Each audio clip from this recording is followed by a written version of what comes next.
ग्रन्थाधिराज तारामा भावो ब्रह्मांडना भर्या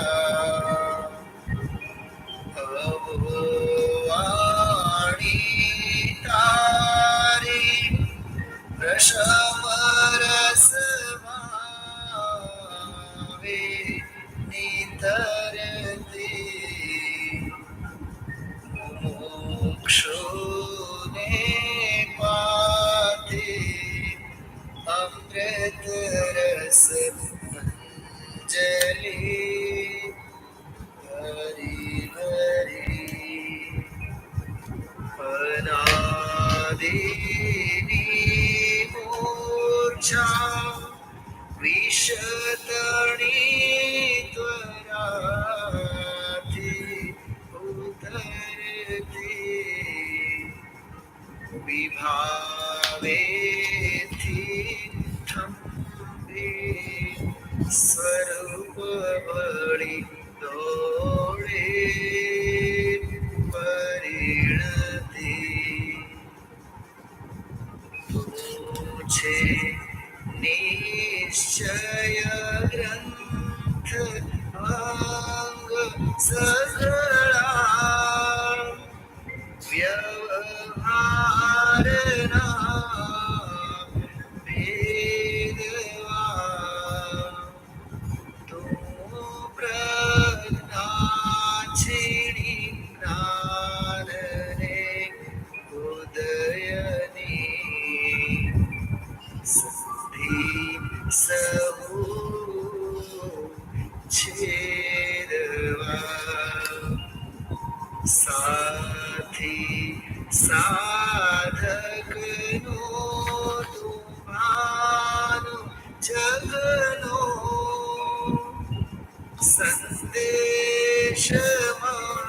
સંદેશમાં વીરનો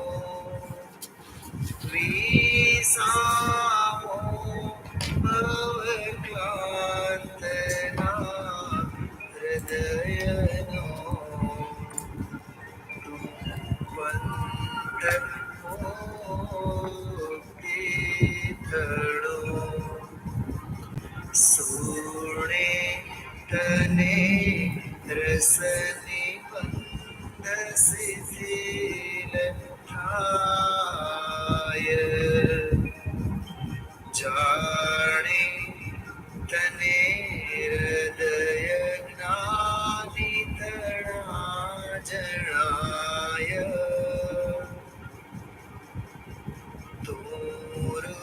તુરુચતા જગતની રુચિયાળ સે સૌ તુરી જતા સકલ નાયક દેવ દીજે બનાવ પત્ર કુંદરના રત્નોના અક્ષરો લખી તથાપિ કુંદ સૂત્રોના અંકાએ મૂલ્યના કરી તથાપિ કહાન વાણીના અંકાએ મૂલ્યના કદી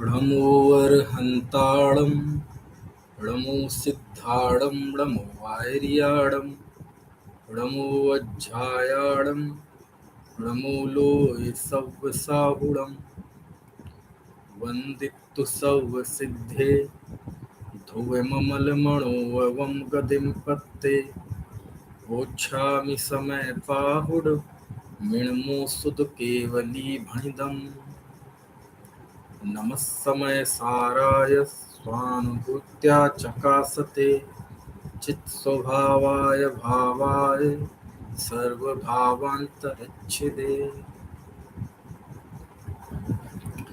समय सात निर्जराधिकार। कल गाथा 200 तक हमारी बात हुई थी। निर्जराधिकार में आचार्य देव एक ऐसे जीव को खड़ा करते हैं जो सम्यक दृष्टि तो है, लेकिन उसके जीवन में भोग है, विषयों का उपभोग है, लेकिन विषयों का उपभोग करते हुए भी जैसे विषय के उपभोग करते हुए मिथ्या दृष्टि अनंत संसार को बांधता है, ऐसा सम्यक दृष्टि ज्ञानी धर्मात्मा उन्हीं भोगों के बीच में रहते हुए संसार को नहीं बांधता और वह कर्म उदय में आकर फल देकर निर्जरित हो जाता है। अनंत संसार की परिपाटी नहीं चलती। इसी को यहाँ कहते हैं कि सम्यक दृष्टि के भोगों से भी निर्जरा होती है। और वह सम्यक दृष्टि ज्ञानी धर्मात्मा भोग के काल में भी ज्ञान वैराग्य संपन्न होता है। वो कैसे होता है? तो आचार्य ने जहर का दृष्टांत दिया, शराब का दृष्टांत दिया और प्राकरणिक का दृष्टांत दिया और ये कहा कि कर्म के उदय का विविध प्रकार का विपाक जिन वरेंद्रों ने कहा है वो मेरा स्वभाव नहीं है। ये जो राग है ये भी पौद्गलिक राग के उदय से होता है। ये राग भी मेरा स्वभाव नहीं है, मैं तो ज्ञायक भाव हूँ। इस तरह कर्म के उदय को है ना, वह जानकर समस्त कर्म के उदय के विपाक को वह ज्ञानी छोड़ता है। यहाँ तक हमारी बात हो गई, क्योंकि आचार्य यहाँ ऐसे जीव को उभार रहे हैं, क्योंकि जो व्यक्ति बाहर में ज्ञान वैरागी दिखाई देता है उसका तो ज्ञान वैराग्य सारे संसार को ही दिखाई देता है। कोई तप करते हुए मुनिराज, नगर दिगंबर, वीतरागी संत, उनको देखकर किसी को समझाने की जरूरत है कि ये ज्ञान वैराग्य संपन्न है? उनका तो जर्रा जर्रा, उनका तो एक एक रोम रोम पूरी संसार में घोषणा कर रहा है। समझ में आया? वैराग्य की, ज्ञान की, अनासक्ति की, है ना, समता भाव की, अतीन्द्रिय आनंद की। लेकिन सारी जो कठिनाई है वो एक भोग के बीच में रहते हुए भी जीव कैसा वैरागी है उसकी बात है। क्योंकि यदि ऐसा ना हो, यदि कोई भोगों में रहते हुए भी, भोग के बीच में रहते हुए भी यदि वह ज्ञान वैराग्य शक्ति वाला ना हो तो वह जीव कभी मुनि बन नहीं सकता। क्यों नहीं बन सकता? किस दम पे मुनि बनेगा? ये कोई बटन थोड़ी है कि बटन ऑन कर दिया तो लाइट चालू हो गई। ऐसे ही पहले तो गृहस्थ दशा में था और एकदम बटन चालू हो गया तो मुनि बन गया। ऐसा थोड़ी होता है। वो गृहस्थ में रहते हुए जो भीतर की ज्ञान वैराग्य शक्ति है वो ही एक पल में आके बाहर में पूरी व्यक्त हो जाती है। यदि झोली में कुछ माल होगा तो ही तो उसको लुटा पाएंगे। यदि माल ही नहीं होगा तो क्या लुटाएंगे? बैंक में कुछ होगा तो ही उसको विड्रॉल कर सकते हैं। बैंक में होगा ही नहीं तो उसे क्या विड्रॉल करेंगे? जमीन में बीज होगा तो ही वह पौधा बनेगा, झाड़ बनेगा। बीज ना हो तो कैसे निकलेगा उसमें से झाड़? ऐसे ही भोगों के बीच में रह के यदि वह विरक्त ना रहे, भोगों के बीच में रह के यदि वह अनासक्त नहीं रहे सम्यक दृष्टि, तो फिर मुनि नहीं बन सकता वो। क्यों? भोगों के बीच में रह के जो उसके अंदर की छटपटाहट है, विषयों की विरक्ति का परिणाम है, वही तो मुनि के रूप में प्रकट होता है भविष्य में। यदि वो गृहस्थ दशा में वैरागी नहीं होगा तो मुनि नहीं बन सकता। यदि मुनि के वैराग्य को सिद्ध करना है तो गृहस्थ में भी सम्यक दर्शन की दशा में भी, भोग की दशा में भी उसको विरक्ति सिद्ध करनी पड़ेगी, है। अन्यथा ऐसे कैसे हो सकता है कि एक जीव 60,000 वर्ष तक, है ना, दिग्विजय के लिए निकले और चक्रवर्तित्व पद प्राप्त करे, भरत जी जैसा, और कितना लंबा काल उन्होंने चक्रवर्तित्व में बिताया, और वह जीव दीक्षा लेता है, कपड़े उतारता है, और कपड़े उतारने के बाद 1 घंटे के अंदर अंतर मुहूर्त में वह जीव केवल ज्ञान प्राप्त कर लेता है। ऐसा कैसे हो सकता है? यानी जो जीव कपड़े उतारते ही, नग्न होते ही अंतर मुहूर्त में केवल ज्ञानी हो गया, उस जीव की अंतः परिणति कैसी होगी गृहस्थ दशा में भी, चक्रवर्ती के पद पर रहते हुए भी, भोगों के बीच में, अनेक राजनीति के बीच में रहकर भी उस जीव की कितनी तैयारी होगी कि मानो बस कपड़े उतरने ही बाकी थे और केवल ज्ञानी हो गया जी। यानी कहाँ गृहस्थ में था और कहाँ गृहस्थी छूटी तो सीधा केवल ज्ञानी। यानी मुनि बनने के बाद घंटों नहीं लगे केवल ज्ञान होने में। इससे पता चलता है कि गृहस्थ दशा में भी सम्यक दृष्टि कितना अनासक्त भाव से रहता है। यदि ऐसी अनासक्ति ना हो तो वह मुनि बन नहीं सकता। समझ में आया ना? वो अनासक्ति को ही तो जीता है, अनासक्ति की साधना ही तो करता है, और उसी के फल के रूप में उसको वैराग होता है, मुनि दशा होती है। यदि गृहस्थ दशा में वह बीज नहीं होगा अनासक्ति का, तो फिर मुनि जीवन के फल फूल उसके पेड़ पर नहीं लग सकते, है ना। यही बात कुंद कुंद देव यहाँ कह रहे हैं कि भोगों के बीच में रहते हुए भोग की क्रिया है, भोगों के परिणाम भी है, लेकिन उसके अंदर अभिप्राय नहीं है। अभिप्राय में उसको अपना नहीं मानता, अभिप्राय में ये मानता है कि ये मेरा स्वभाव नहीं है, ये उदय है, ये उदयजन्य अवस्थाएं हैं, मैं तो उदय क्षय क्षयोपशम, है ना, इन कर्मों की 10 अवस्थाओं से पार पारिणामिक भाव हूं। ये उसको भीतर में दृष्टि में है, ये उसको अंदर एहसास है ना। यही कारण है कि उस जीव को निर्जरा होती है। लेकिन इस बात को तो कोई ना समझे, यानी सम्यक दृष्टि के अंदर की ज्ञान वैराग्य को कोई ना समझे और कदाचित स्वच्छंद हो जाए और अज्ञान भाव से अपने आप को ये मानने लगे कि देखो मैं सम्यक दृष्टि हूँ और मुझे बंधन नहीं होता। ऐसा यदि कोई अज्ञान से मान ले, क्योंकि कई जीव ऐसे भी होते हैं कि क्यों जी आपने प्रतिमा ले रखी है? बोले हाँ। कौन सा गुण स्थान है? बोले पता नहीं जी। बोले प्रतिमाएं तो 5वें गुण स्थान में होती हैं। अच्छा जी 5वें गुण स्थान में होती हैं? बोले हाँ। तो मेरा भी 5वां गुण स्थान ही होगा, पक्का है, शास्त्र में ऐसा ही लिखा है। बोले हाँ। तो मेरा भी 5वां ही गुण स्थान होगा। अच्छा जी हाँ। तो आपको पता है जी 5वां गुण स्थान तो 2 कषाय के अभाव से होता है, ऐसा शास्त्र में लिखा है ये? हाँ। बोले लिखा है। तो हाँ मेरे भी 2 कषाय का अभाव होगा ही। अच्छा जी आपको पता है बिना सम्यक दर्शन के व्रत और प्रतिमाएं नहीं होती? बोले अच्छा पक्का है ऐसा? बोले हाँ। तो मुझे भी सम्यक दर्शन होगा ही। कहने का आशा ये है कि ऐसे अज्ञान भाव में भी कई कई चीजें हो जाती हैं, व्यक्ति को पता नहीं रहता। बोले कितने प्रतिमा ले ली? बोले मैंने 4 प्रतिमा ले ली, है ना। तो कई बार मतलब उस जीव को प्रतिमा का स्वरूप ही नहीं पता। सम्यक्त के बिना व्रत नहीं होते, प्रतिमाएं नहीं होती, सम्यक्त की खबर नहीं, भेद विज्ञान की खबर नहीं, आत्मा की खबर नहीं, तत्वों की खबर नहीं, आश्रव बंध हे हैं, संबर निर्जरा मोक्ष उपादे हैं, इसकी खबर नहीं। समझ में आए ना? और वो ले लेता है। तो कई बार अज्ञान से जी ये मान लेवे कि देखो शास्त्र में लिखा है कि सम्यक दृष्टि को बंधन नहीं होता, उसे तो भोग से भी निर्जरा होती है, और देखो मैं सम्यक दृष्टि हूँ, मुझे कोई बंधन नहीं होता। ऐसा कोई अज्ञान से, है ना, और ऐसा कोई मनमाने तरीके से बिना आत्मज्ञान के, बिना ज्ञायक भाव की प्रतीति के, समझ में आया, कोई ऐसे ही अपने आप को अहंकार करने लगे कि देखो मैं सम्यक दृष्टि हूँ, मुझे कोई बंध नहीं होता। पहली बात तो ये है कि अभी इतनी बढ़िया बात सुनने के बावजूद भी तुम्हें अपने आप को सम्यक दृष्टि देख रहे हो। सम्यक दृष्टि तो अपने आप को ज्ञायक भाव देखता है और ये जीव अपने आप को सम्यक दृष्टि देख रहा है। यही तो फर्क है, समझे। सम्यक दृष्टि स्वयं को ज्ञायक भाव देखता है और ये जीव देख रहा है कि देखो मैं सम्यक दृष्टि हूं, मुझे बंधन नहीं होता। जिसे बंधन नहीं होता, जो हकीकत में सम्यक दृष्टि है, वो तो अपने आप को क्या के भाव देखता है और उसके अंदर अकड़ नहीं होती।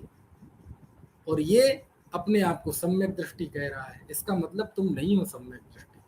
क्यों? सम्यक दृष्टि होते तो अपने आप को ज्ञायक भाव देखते, और ज्ञायक भाव वाला देखने वाला ऐसी छाती चौड़ी करके नहीं घूमता। समझ में आया ना? ऐसी आंखें खोल के ज्ञायक भाव नहीं दिखता। समझ में आया ना? है? अंतरोन्मुखी दृष्टि होती है उस जीव की। समझ में आया? फिर भी अमृतचंद स्वामी एक ऐसा कलश लिखते हैं। आज मैंने मंगलाचरण में आत्मख्याति का मंगलाचरण भी बोला। उसके पीछे मेरा खास उद्देश्य था कि आज हम एक कलश पढ़ेंगे। अमृतचंद स्वामी का 137वां कलश है, और बड़ा ही क्या कहें, मार्मिक कहें, है ना। आचार्य कुंद अमृतचंद स्वामी की सख्ती कहें, उनकी करुणा कहें, उनकी डांट कहें, जिन शब्दों में आप समझ सकते हैं समझें। तो वो पढ़ते हैं कलश। बहुत गजब का कलश है। आज पूरी चर्चा इसी कलश पे करने का मन है। पता नहीं कैसे हो गया, बीच में हो गया तो आगे बढ़ जाएंगे, नहीं तो ऐसे ही पढ़ेंगे। देखो 137वां कलश 137 मेरे सामने जो शास्त्र है, इसमें 392 नंबर का पेज है, 392। मंदाक्रांता छंद है। देखो पढ़ते हैं। सम्यक दृष्टि स्वयमयमहं जातु बंधो न मे स्यात् दित्युत्थानोत्पुलकवदना रागिणोऽप्याचरन्तु आलम्बन्तां समिति परतां ते यतोऽद्यापि पापा आत्मानात्मावगमभिर्हात् सन्ति सम्यक् त्वरिक्ता। देखो क्या लिखते हैं आचार्य। सम्यक दृष्टि स्वयं मैं महम जातु बंधो न मे स्यात्, कि कोई व्यक्ति सम्यक दृष्टि स्वयं अयम अहम, अयम यह स्वयं अहम सम्यक दृष्टि, यह मैं स्वयं सम्यक दृष्टि हूं। सम्यक दृष्टि, देखो संस्कृत में देख लो आप। सम्यक दृष्टि स्वयं अयम अहम, ये 3 शब्द जुड़े हुए हैं। माँ में आ 2 बार जुड़ा हुआ है, तो शब्द बना स्वयं अयम अहम। क्या अर्थ हुआ? तीनों शब्दों को अलग अलग कर लें तो स्वयं मतलब स्वयं, अयम मतलब यह, और अहम मतलब मैं, और सम्यक दृष्टि है। मैं यह स्वयं सम्यक दृष्टि हूं। यानी कुंद देव जिस सम्यक दृष्टि की बात कर रहे हैं, तो वह अज्ञानी जीव कहता है अरे ये मैं स्वयं सम्यक दृष्टि हूं। तो सम्यक दृष्टि हूं तो अरे तुम्हारा ये टेस्ट, तुम्हारी ये अकड़ बता रही है कि तुम सम्यक दृष्टि नहीं हो। चलो, मैं यह स्वयं सम्यक दृष्टि हूं, ना मैं जातु बंधो स्यात्, और मुझे किसी भी तरह का बंध नहीं होता, मुझे बंध नहीं होता। मैं यह सम्यक दृष्टि हूं और मुझे कभी बंध नहीं होता। देखो, सम्यक दृष्टि स्वयमयमहं जातु बंधो न मे स्यात्। अब देखो स्यात्, अब इति, वो चूंकि संधि ऐसी है स्यात् इति, तो वो हो जाता है स्यादि। अब वो दी अगली लाइन में आया है ना।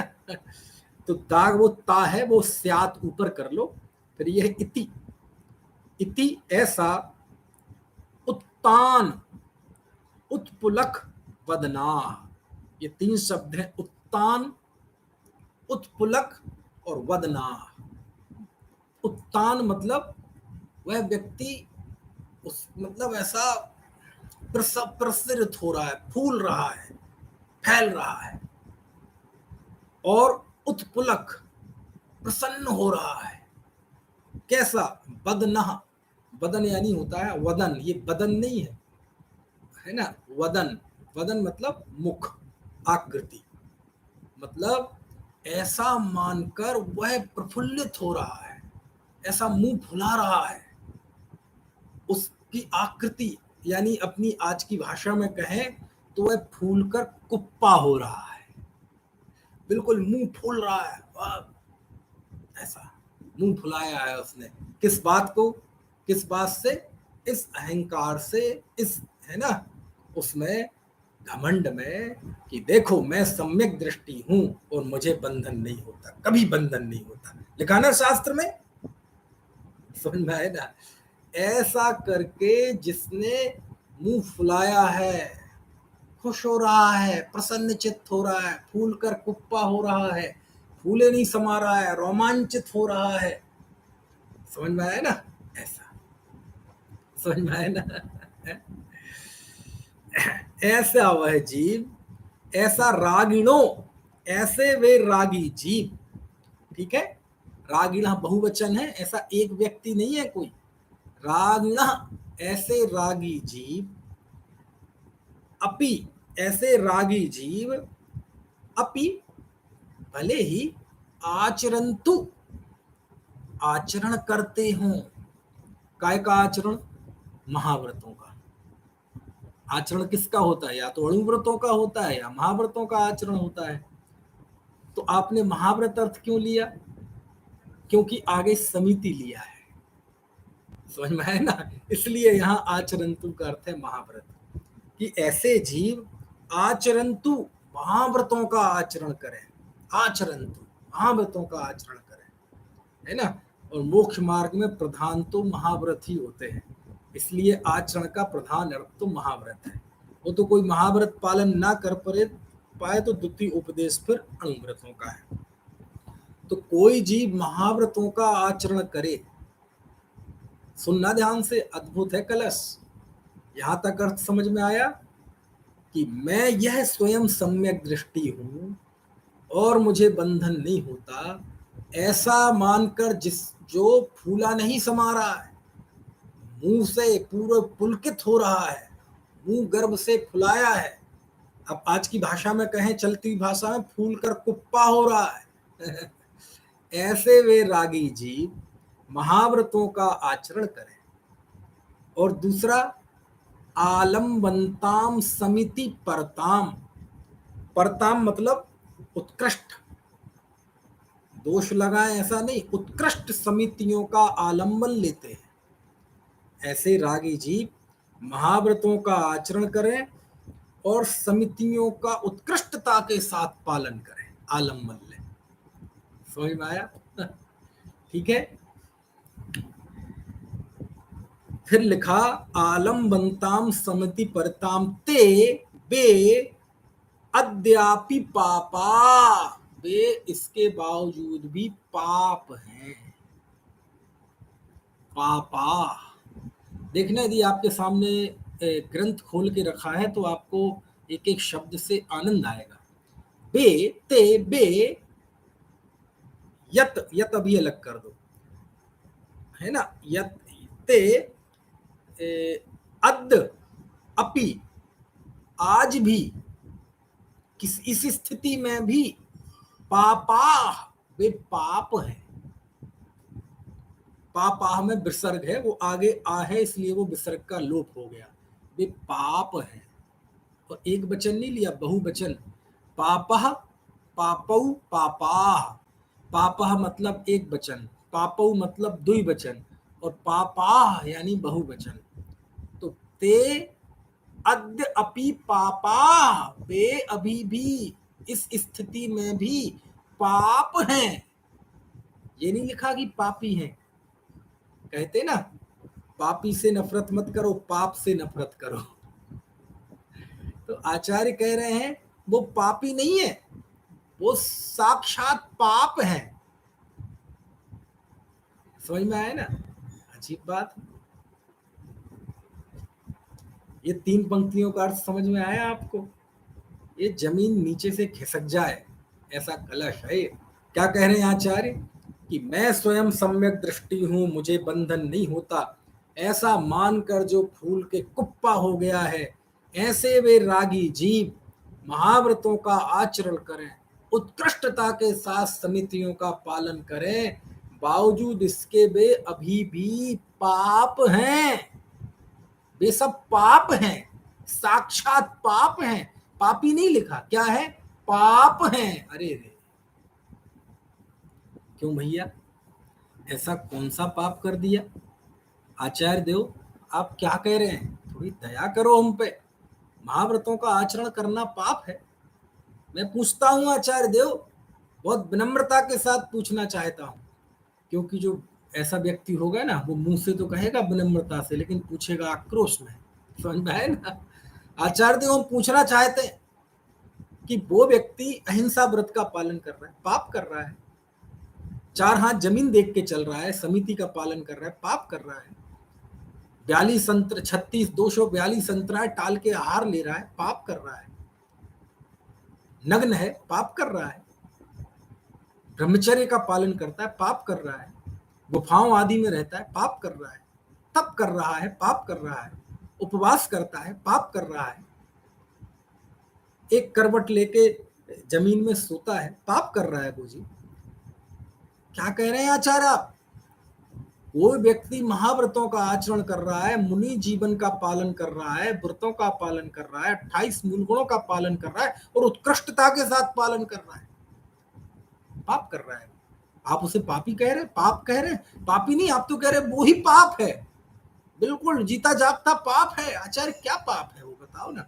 यानी किसी जीव की दया करना पाप है, सत्य बोलना पाप है, आचौर्य महाव्रत पाप है, ब्रह्मचर्य पाप है, घर छोड़ना, परिग्रह छोड़ना पाप है।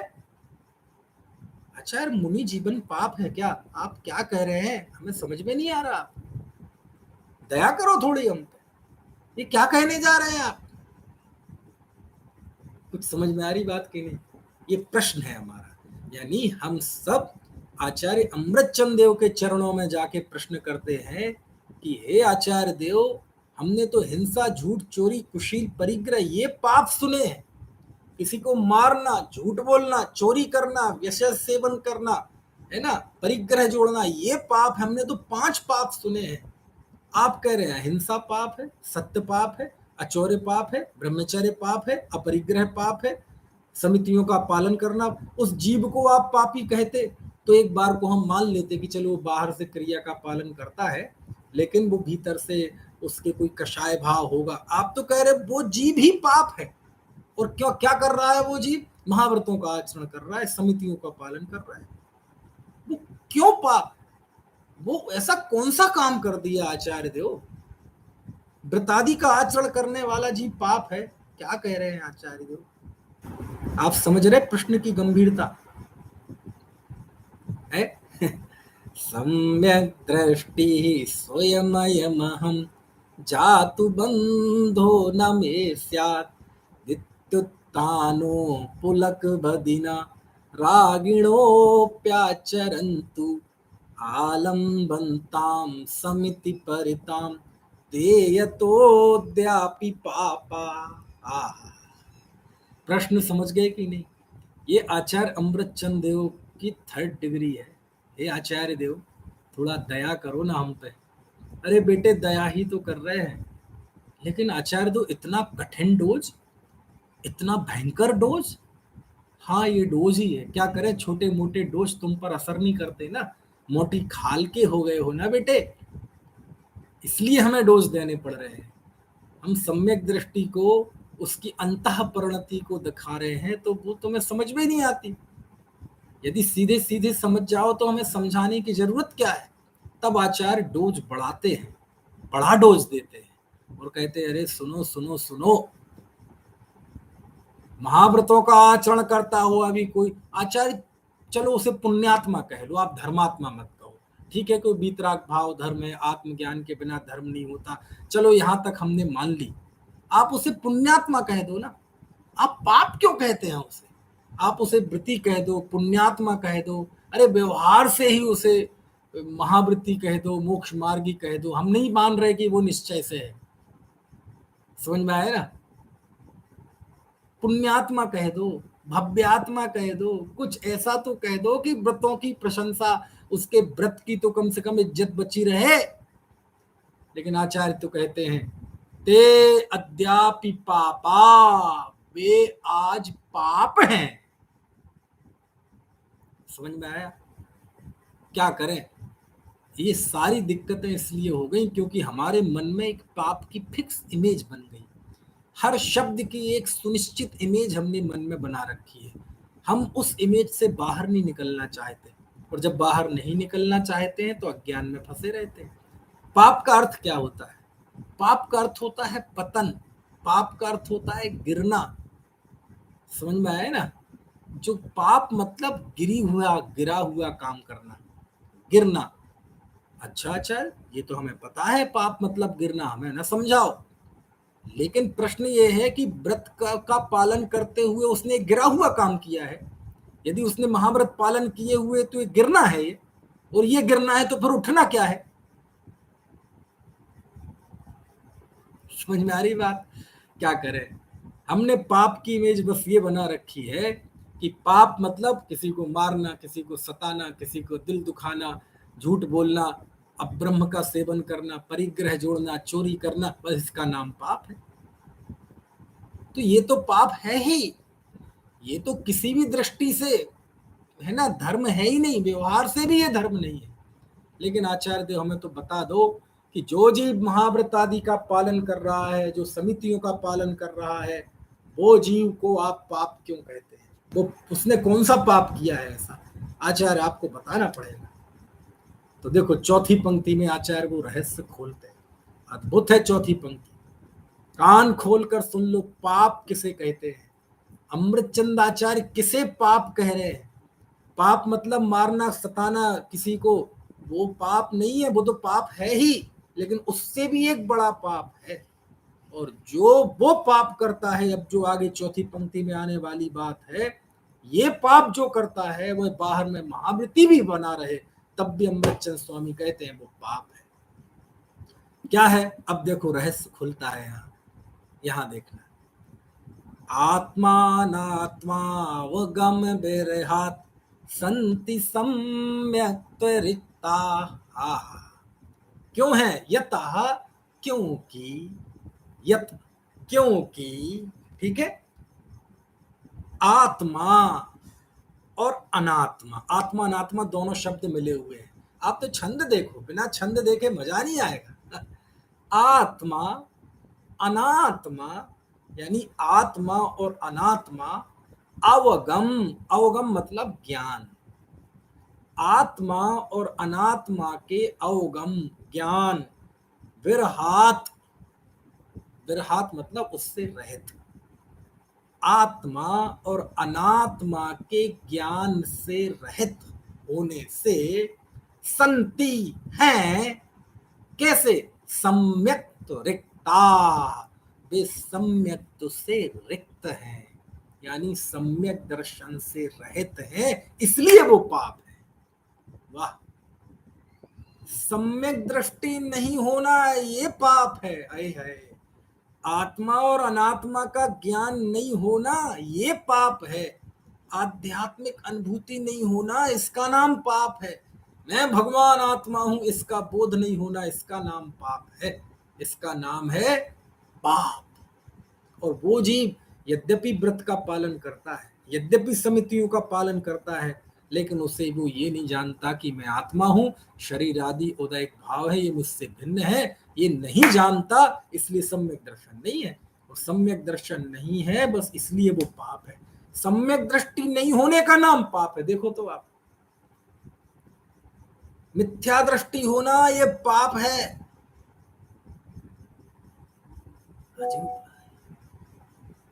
क्या कह रहे हैं आचार्य? यहाँ कह रहे हैं मिथ्या दृष्टि होना ये पाप है, इससे बड़ा पाप नहीं है कोई। स्वयं भगवान आत्मा है। हाजरा हुजूर गुरुदेव की भाषा में कहें तो स्वयं प्रभु, स्वयं विभुत्व, प्रभुत्व संपन्न ऐसा वह जीव, इस भगवान आत्मा को व्यक्ति ने धर धर का भिखारी बना रखा है, इसका नाम पाप है। समझ में आया? ये लिख रहे देखो, आत्मानात्मावगम बिरहात संति सम्यक त्वरिता। क्यों जी? गलत अर्थ तो नहीं कर रहा मैं? नहीं देखना हो तो नीचे देख लो। आप कहेंगे ये तो आपके यहाँ का छपा हुआ है, चलो आपके यहाँ जहाँ का शास्त्र हो वहाँ का छपा देख लो, वहां से भी वो ना हो कोई संस्कृत के प्रकांड पंडित बुला लो, उनसे अर्थ करवा लो, समझ में आए ना, कोई इससे अलग अर्थ हो तो। आचार्य अमृतचंद स्वामी कहते हैं मिथ्या दृष्टि होना ही पाप है। क्यों? तुम भगवान हो, बोले तुम स्वभाव से प्रभु हो, लेकिन तुम्हारी दृष्टि शरीर पे, स्वयं अजर अमर तत्व, लेकिन फिर भी अनुभूति कर रहा है कि मैं तन उपजत अपनी उपज जान तन नसत आपको नासमान, मैं स्वभाव से अरूपी, फिर भी रूपी अनुभव कर रहा है, शाश्वत सुख का भरा हुआ खजाना, फिर भी पामर बना हुआ है, इसका नाम पाप है। कुछ बात समझ में आ रही? कितनी गहरी बात है। यानी अमृतचंद स्वामी कह रहे हैं यदि आपको आत्मज्ञान नहीं है तो तुम्हारे ब्रज शील संयम समिति गुप्ती जंगल में रहना, शरीर को सुखा देना, तब हमारी नजरों में इसकी कोई कीमत नहीं है। क्यों? जो सबसे पहले काम होना चाहिए वो आज तक नहीं हुआ। कौन सा? आत्मा अनात्मा वगम, आत्मा और अनात्मा का अवगम मतलब ज्ञान, और ये ज्ञान होगा तो सम्यक्त से सहित होंगे, ये नहीं हुआ तो आत्मा और अनात्मा के ज्ञान से रहित होने से सम्यक्त से रहित है। कितना अच्छा शब्द दिया, सम्यक्त से रहित नहीं दिया। देखो शब्द के प्रयोग में अभी कितना गहराई है। सम्यक्त रिक्ता, कौन सा शब्द है? देखो सम्यक्त रिक्ता, सम्यक्त से खाली है, रीता हुआ है, बिल्कुल खोखला है व्यक्ति, मिथ्या दृष्टि। क्यों खोखला है? भीतर से समझ में आया कुछ नहीं है, बाहर से चमड़ी चढ़ी हुई है, बस भीतर से खोखला है। मिथ्या दृष्टि जीव व्रतादि का आचरण करे, समझ में आया ना, बाहर में उसकी पूजा होगी, बाहर में जय जयकार होगी, आगे पीछे गाड़ियां घूमेंगी, समझ में आया ना, लेकिन आचार्य कहते भीतर से खोखला है। क्यों खोखला है? सम्यक तो रिक्ता है, सम्यक तो से रहित है, इसलिए मिथ्या दृष्टि जीव खोखला है। बाहर से दिखेगा बढ़िया, लेकिन भीतर से खोखला है, कुछ नहीं है, पोंगा पंडित है। समझ में आया? ऐसा लिख रहे हैं। रिक्ता शब्द कितना अच्छा प्रयोग किया है, सम्यक तो रिक्ता। वह जीव आत्मा और अनात्मा के ज्ञान से रहित होने के कारण सम्यक्त से रहित है। एक वचन नहीं, बहुवचन है। सम्यक्त से रहित होना यही मिथ्यात्व, ये भी पाप है। सोचो तो आप, कोई कह सकता है कि 5 पाप से भी अलग कोई पाप है? आचार्य कह रहे मिथ्या दृष्टि होना पाप है। बोलो समझ में आ रही है बात? कुंदु कुंदु देव तो बहुत शिष्ट शब्दों में बता रहे थे कि सम्यक दृष्टि भोग भोग रहा है तब भी वह सम्यक दृष्टि है, उसके भोग से भी निर्जरा होती है। और 100 उसमें तो उन्होंने थोड़ा कहा भी कि सेवन तो भी न सेवदी असेव माणो भी सेव गो केई, कोई सेवन करता हुआ भी असेवक है, कोई सेवन नहीं करता हुआ भी सेवक है। उन्होंने तो इशारे में कह दिया, अमृतचंद स्वामी ने तो छूट कह दी बिल्कुल। समझ में आया ना? है? कुछ लगा आपको इस कलश में? है कितनी अद्भुत है। आचार्य को जरा भी बर्दाश्त नहीं है, बोले आत्मज्ञान नहीं है, सम्यक दर्शन नहीं है तो कुछ भी नहीं है, जीरो है सब, सारा ज्ञान जीरो, सारी क्रिया जीरो, सारी भक्ति व्रत तब जीरो है, कुछ नहीं होने वाला उससे। क्यों? अज्ञानी भी कर लेता है। अरे अभव्य भी मुनि बन जाता है, 28 मूल गुणों का पालन कर लेता है, अभव्य जीव भी जो कभी मोक्ष नहीं जाएगा, 31 सागर की आयु लेकर 9वें ग्रेवियक में पैदा हो जाता है। छेड़ालाकार ने लिखा ना, अंतिम ग्रीबकलों की हद पाई अनंत बिरिया पद। समझ में आए ना? कोटि जन्म तप तपे ज्ञान बिन कर्म झरे जे, ज्ञानी के छिन माही त्रिगुप्ति ते सहज टरे जे, मुनि व्रत धार अनंत वार ग्रेव को उपजायो, कह निज आत्म ज्ञान बना सुख लेस न पाए। आत्म अनात्म के ज्ञानहीन, देखो यहीं से शब्द लिया है पंडित दौलत राम जी ने, ऐसे ही उपयोग प्रयोग आते हैं बहुत अच्छे अच्छे। आत्मा, एक तरफ आत्मा और सारी दुनिया क्या है? अनात्मा।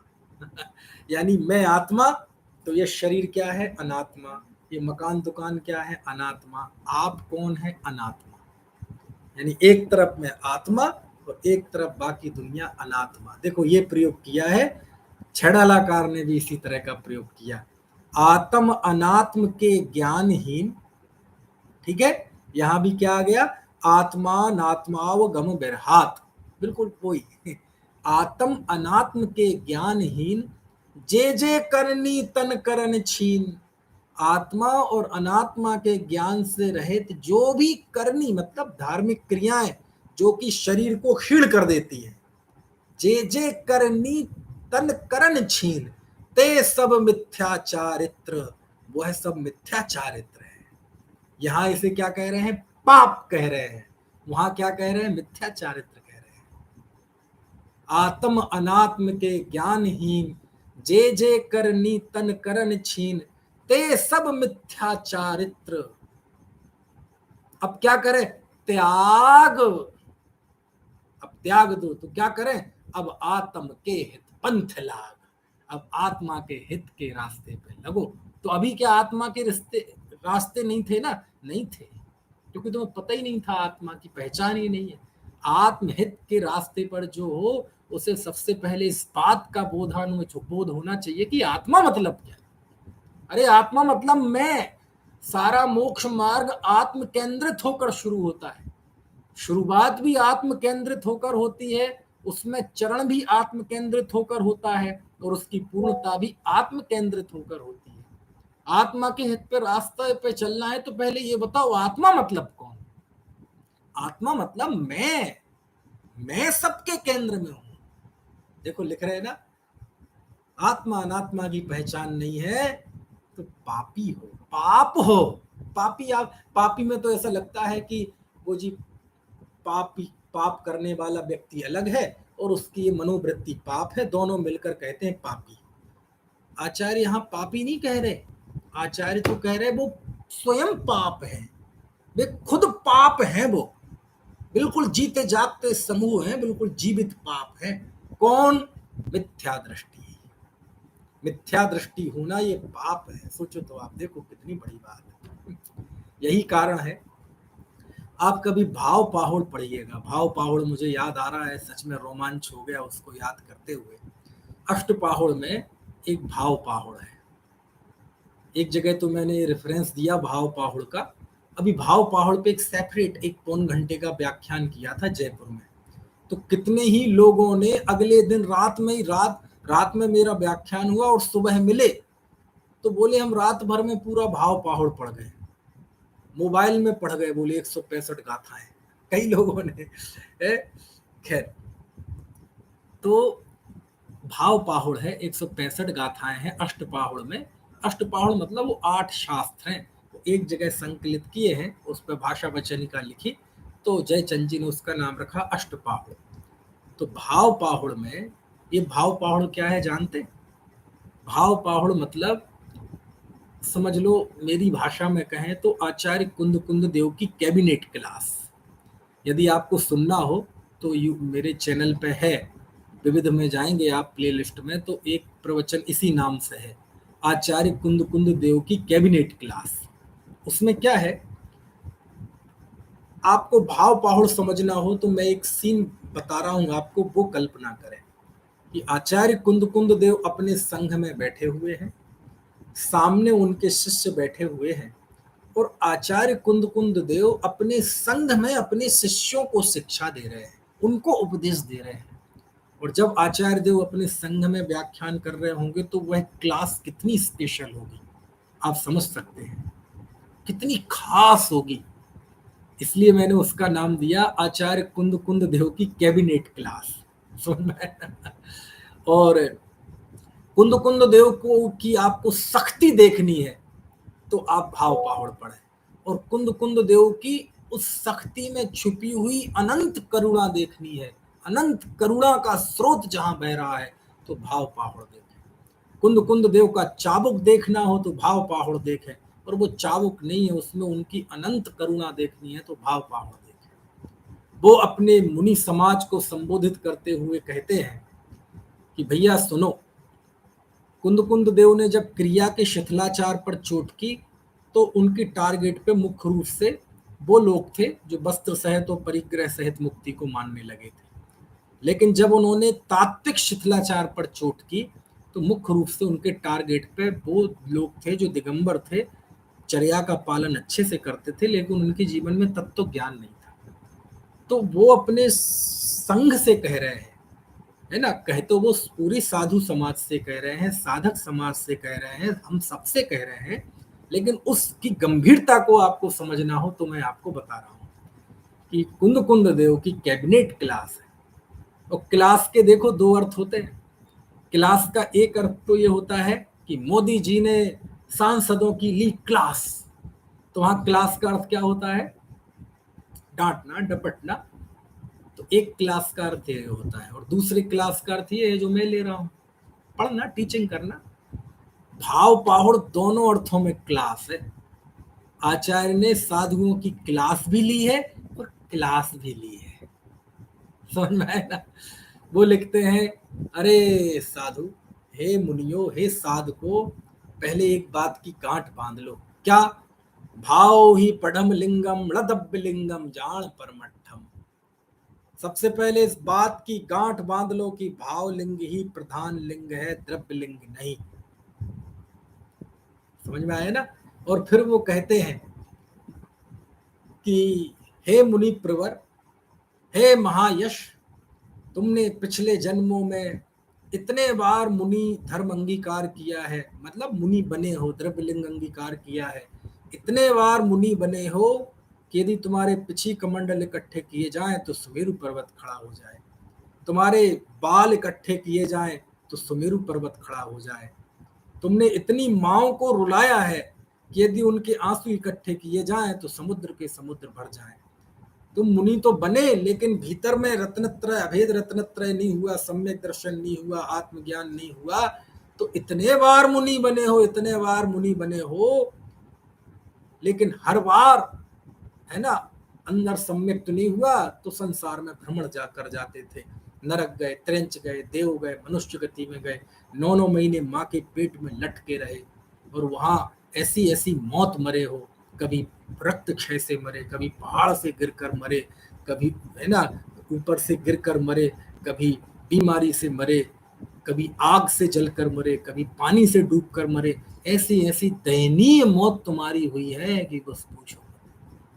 और कई दीक्षा लेने जाते थे, माँ रोकती थी कि बेटे मत जाओ, तो बार बार तुम संकल्प लेते थे कि माँ तुम्हें जितना रोना है रो ले, लेकिन तुम्हारा बेटा ये कसम खाता है कि किसी दूसरे माँ को आज के बाद नहीं रुलाएगा। तुम हर बार संकल्प लेके जाते थे और तुम्हारा संकल्प अनंतों बार टूटा है। तुम फिर पैदा हुए, फिर माँ को रुलाया, ऐसे अनंतों माँ को तुम रुला चुके हो, लेकिन काम की सिद्धि नहीं हुई। महाव्रतों का तो खूब पालन किया, क्रियाओं का पूरा पालन किया, लेकिन सिद्धि नहीं हुई। और बीच बीच में ऐसे संबोधन देते हैं, हे महायश, हे मुनि प्रवर। मुनि प्रवर मतलब मुनियों में श्रेष्ठ, महायश मतलब महान यश वाले।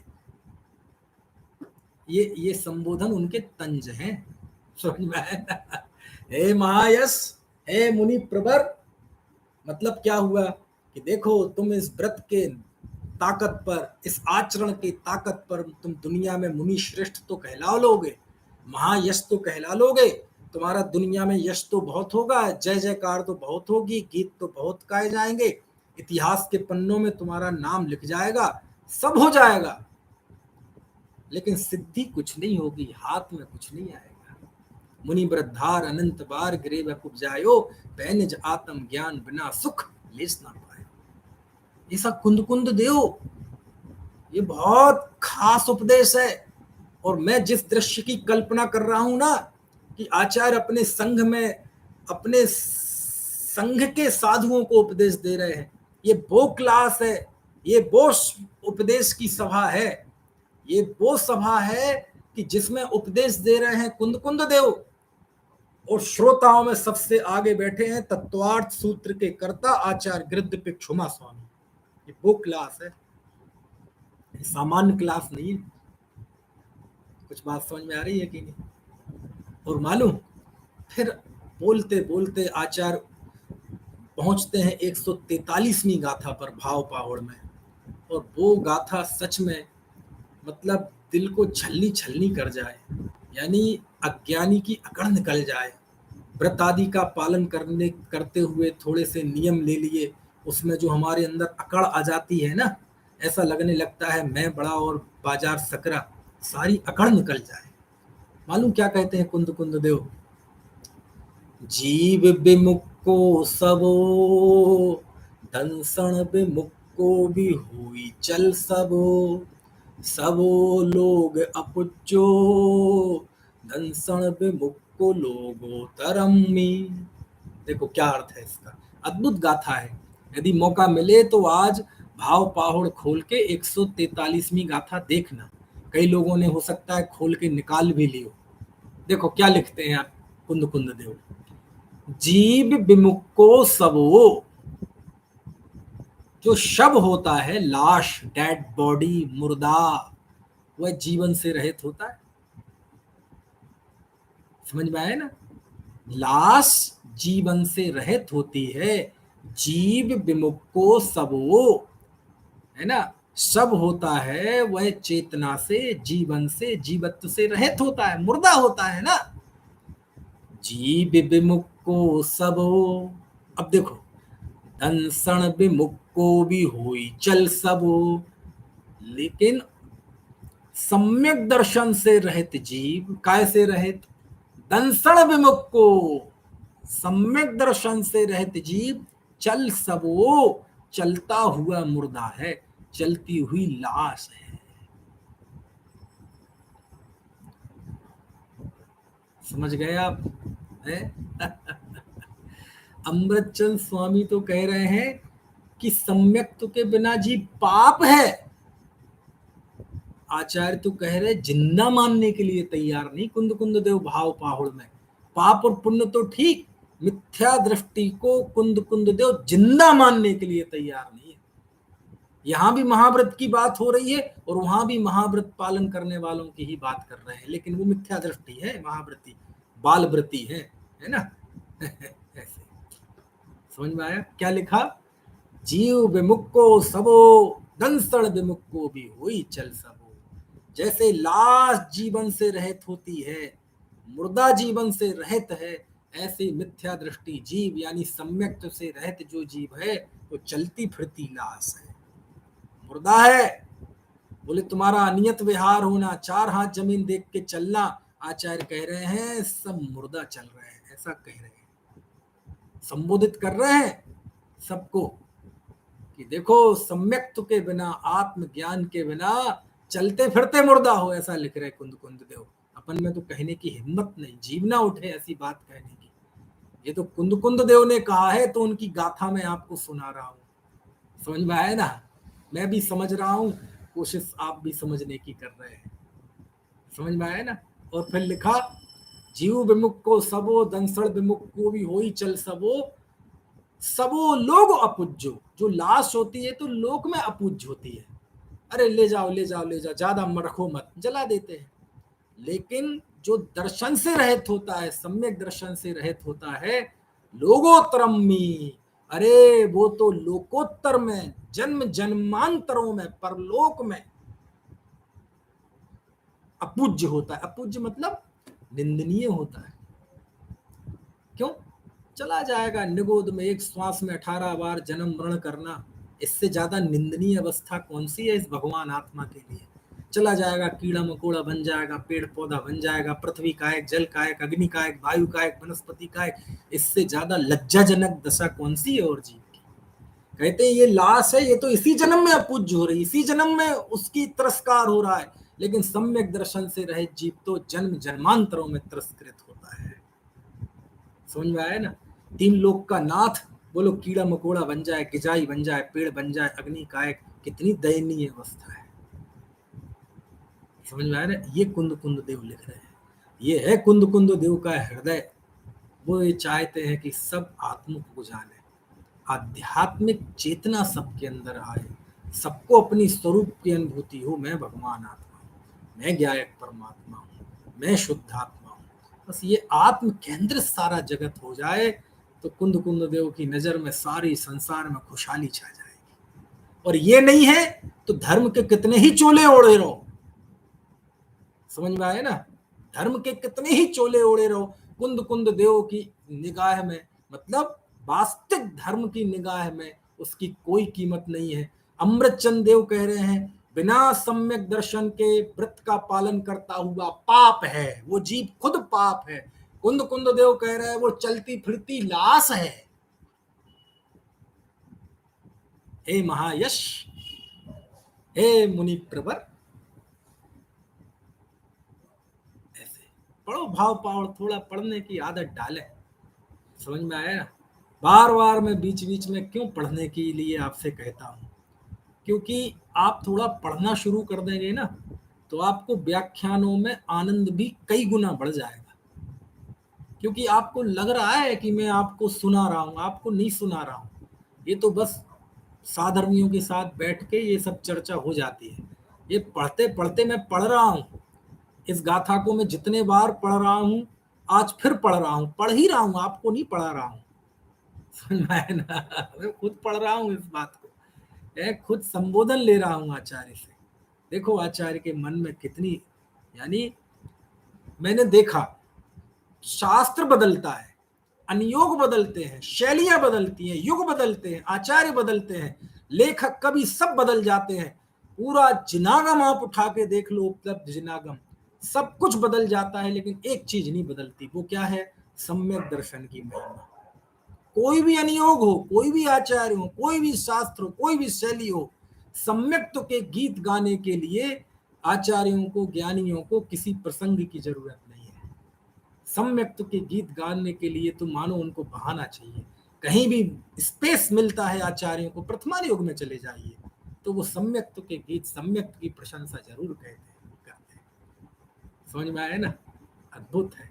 ळेतच्चोपलब्धि बना सम्मत्तोपलब्धि रथिड़ियमेण, सम्मत्तोपलब्धि बना लिब्बाणम रथिड़ियमेण। आत्म तत्व की उपलब्धि के बिना सम्यक्त की उपलब्धि नहीं होती, और सम्यक्त की उपलब्धि के बिना मोक्ष की उपलब्धि नहीं होती। ये गाथा भी कुंद कुंद देव के रणसार की है, ये जो मैंने बोली। तो स्पष्ट लिख रहे हैं, ळेतच्चोपलब्धि बना, अपने आत्म तत्व की उपलब्धि के बिना सम्मत उपलब्धि रथिड़ियमेण, सम्यक्त की उपलब्धि नियम से नहीं होती। समझ में आती है बात की है? मुर्दा है। यानी देखो, कोई जीव व्रत तप करे, ठीक है, व्रतों का पालन करे, मुनि बन जाए बिना सम्यक दर्शन के, तो कोई कैसा धर्मात्मा तो कह दो, व्यवहार से धर्म कह दो। अरे जिस व्रत आदि का पालन करते हुए हम धर्मात्मा पने का अनुभव करते हैं, कुंद कुंद की निगाह में धर्मात्मा तो ठीक, वो तुम्हें जिंदा मानने के लिए तैयार नहीं। वो ये मान रहा है कि तुम मरे हुए हो, तुम जड़ हो, अचेतन हो। तुम्हें किसने अधिकार दिया चेतना का?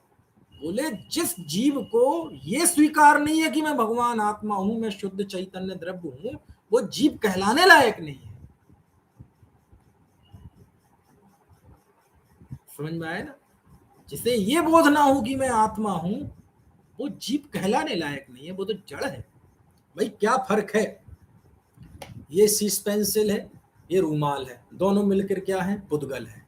और मैं जीव हूं, लेकिन मैं अपने आप को जीव ना मानूं तो मुझ में और इसमें क्या फर्क है? कुछ बात समझ में आ रही कि नहीं? किसी व्यक्ति के अरबों रुपए की संपत्ति हो, लेकिन भीख मांगता हो, कीड़ मकोड़ों की जिंदगी जीता हो, तो क्या वो बोलो अमीर है कि भिखारी? भिखारी है। तो अमीरी तो है, पता तो नहीं है ना कि मैं अमीर हूं। अमीरी का बोध तो तब हो ना जब उसके जीवन में खुशियां आए। भगवान आत्मा का बोध तो तब हो ना जीवन में समता आए, समता आए, आनंद आए। वो तो है ही नहीं। कोई ज्ञान के भार को लेके घूम रहा है, ढो रहा है, कोई क्रिया के भार को ढो रहा है। भार से रहित निर्भार दोनों ही नहीं है।